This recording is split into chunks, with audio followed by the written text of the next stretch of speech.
Agora eu quero te ouvir bastante aqui. É o seguinte: a questão palestina, André, a questão dos árabes e judeus.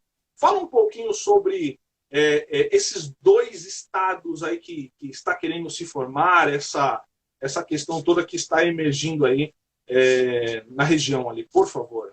Bom, o problema palestino é um problema que existe há muitos e muitas décadas, né? Basicamente surgiu com a rejeição árabe, não palestina, mas sim árabe, porque a nacionalidade palestina ela foi se inventando ao longo do século XX, principalmente por causa da existência de Israel. Palestina é o nome da região, que vem de Palestina, ou filisteus, no caso, a gente está falando de um povo que lutou contra os judeus há milhares de anos atrás, mas a região da Palestina era toda a região que vocês conhecem, Israel, Cisjordânia, Gaza e a Jordânia. Só que a Jordânia foi criado aí um país para a família Hashemita, não foi chamado de Palestina, infelizmente, porque metade do problema estaria resolvido agora se aquele país chamasse Palestina. E existiram aí uma rejeição muito grande ao nacionalismo judaico na região. Então, o antissemitismo existia no mundo islâmico como existia no mundo cristão na Europa na Idade Média. Então, os judeus eram perseguidos, foram expulsos da Espanha e Portugal, só que os judeus também foram expulsos do Iraque, do Marrocos e de outros lugares, e também eram perseguidos de tempos em tempos na Argélia, na Líbia, na Tunísia e em outros locais, e na região da Palestina também existia antissemitismo. Os judeus começam a ter um crescimento da população local, na metade do século XIX, mais ou menos, e, obviamente, com as perseguições e com o antissemitismo europeu e em outros locais, a comunidade judaica nessa região começou a aumentar porque tinha lá uma comunidade começando a se organizar de forma pré-governamental. Instituições, sistema educacional, saúde, etc. e tal, mas soberania era otomana e depois virou inglesa. Só que com a dificuldade, não dá para resumir todo o conflito agora em 5 minutos, Sim, sim. mas a rejeição dos árabes em relação a existir um Estado judeu em parte da região criou uma situação de guerra na qual Israel venceu. E Israel ter vencido isso causou um problema de refugiados palestinos que foram expulsos ou fugiram do que se transformou em Israel. Da mesma forma, existiu um grupo maior ainda de refugiados judeus que foram expulsos dos países árabes, né, do Marrocos ao Iraque. E muitas dessas pessoas se refugiaram em Israel, receberam cidadania e acabou, não eram mais refugiados. O problema é que existiu uma perpetuação do conflito do lado dos árabes. Então, eles não aceitaram resoluções da ONU que implementavam um certo reconhecimento da existência de Israel, nem direta nem indiretamente. E os palestinos refugiados foram usados aí como massa de manobra, dizendo de que se eles voltassem a Israel, eles seriam considerados traidores e quando eles ganhassem uma próxima guerra, eles iam ser julgados. E muita gente ficou com medo, achando que Israel ia ser destruído um dia, e muitos não voltaram, muitos ficaram no Líbano e na Síria, em campos de refugiados. Ao longo dos 70 anos de Israel, né, a gente voltar 26 anos atrás, a Organização para a Libertação da Palestina fez um acordo com Israel, eles ganharam autonomia nas zonas onde tem as cidades palestinas, que aí é 40% do território, basicamente, de Gaza e Cisjordânia, e André, voltou. caiu a conexão aqui, voltou, né? Tive que fazer outra live. Me perdoa aí, caiu a conexão aqui. Sem problemas. Bom, Você aquela pergunta eu já respondi. Eu terminei de responder para o pessoal sobre a autoridade palestina. Ah, tá. Eu que caí, então, no caso. Você caiu, eu não caí. Eu continuei falando aqui. Ah, beleza. Então é o seguinte: aquela questão da solução, muito se fala da solução de dois estados, né? Sim. Agora, nesse tempo de agora, né? Na solução de dois estados. Mas o que pouca gente sabe, que eu acho que você deu uma pitadinha aí no caso, foi que a ONU tinha feito uma proposta de dois estados, não é isso? Você pode explicar melhor essa questão? Teve uma proposta dos ingleses em 1936 para dividir entre árabes e judeus. Rejeitaram e fizeram uma revolta. Essa revolta foi de 1936 a 1939. O líder da revolta chamava Ijamir al-Husseini, o mufti de Jerusalém, a autoridade máxima árabe em Jerusalém. Ele foi expulso pelos ingleses, foi colocado no exílio.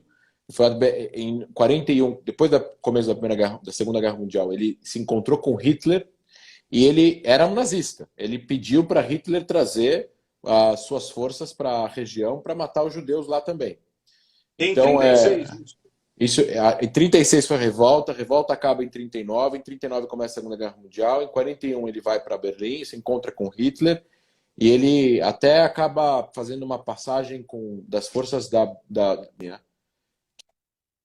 que se aliaram a Hitler, e ele faz reverências nazistas, o Mufti de Jerusalém. Então isso é um lado bastante obscuro aí da história da liderança árabe daquela região. Depois, em 47, a ONU, recém-criada, Nações Unidas, vai entrar num processo de pós-colonialismo, né, que existe o processo de descolonização do mundo.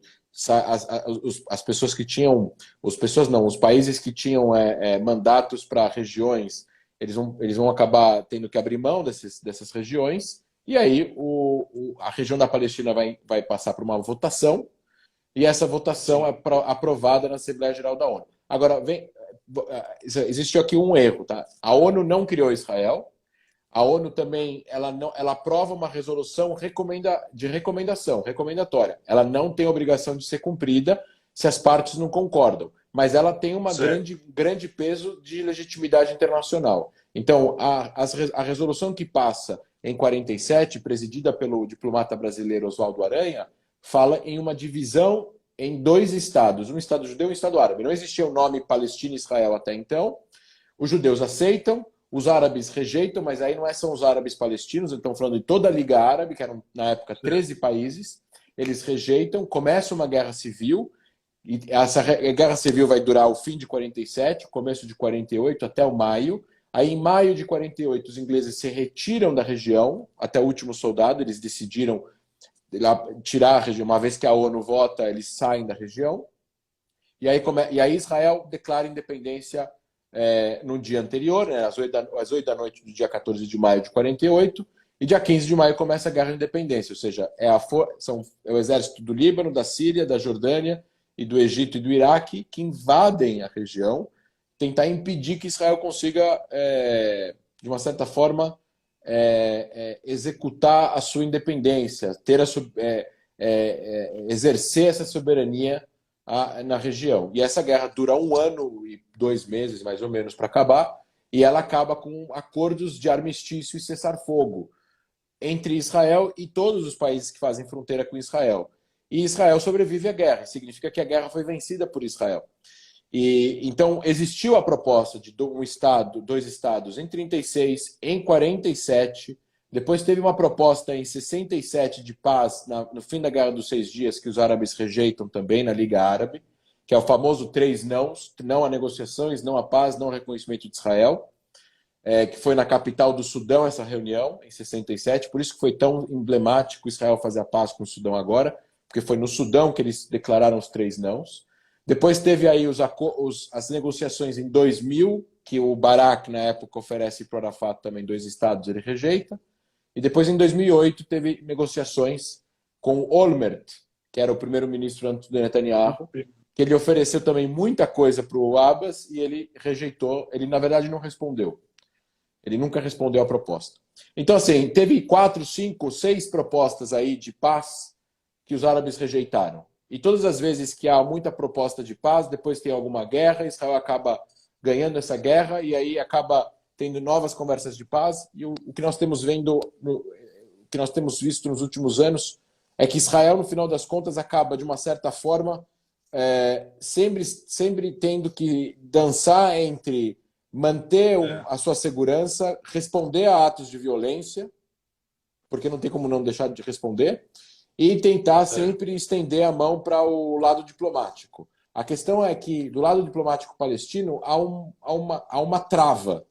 É o que a gente chama de... conversa, né? Não, eu não estou falando nem do Hamas, eu estou falando dos palestinos que moram na Cisjordânia. É o que nós chamamos de perpetuação do conflito. Então, eles falam que eles querem um acordo para a CNN Internacional em inglês, mas no currículo escolar das escolas palestinas se ensina que Israel não tem o direito de existir, que o povo judeu não existe, que os judeus estão colocando em perigo os locais sagrados islâmicos, que nunca existiu um segundo templo, de que não existe isso de história judaica ou povo judeu. Então, não tem como eles venderem para o Ocidente que eles são a favor de dois estados se para a própria população eles vendem ódio. E não estou falando do Hamas, eu estou falando da autoridade palestina, estou falando de gente que não é religiosa e que, na teoria, são os parceiros de paz de Israel. O problema é justamente esse. Enquanto eles continuarem presos na sua própria retórica, não vai ter um líder árabe palestino que vai poder, de uma forma até física, se levantar e falar para um público árabe na Cisjordânia: chegou a hora de fazer concessões, chegou a hora de aceitar um Estado judeu nessa região, chegou a hora de aceitar a ideia de dois estados, um para o povo judeu, um para o povo árabe. Se ele falar isso, ele ou vai ser morto ou ele vai ser deposto. Por quê? Porque o sistema educacional não mudou. Quando o sistema educacional mudar e passarem bons anos, eles vão poder vender a paz para a população.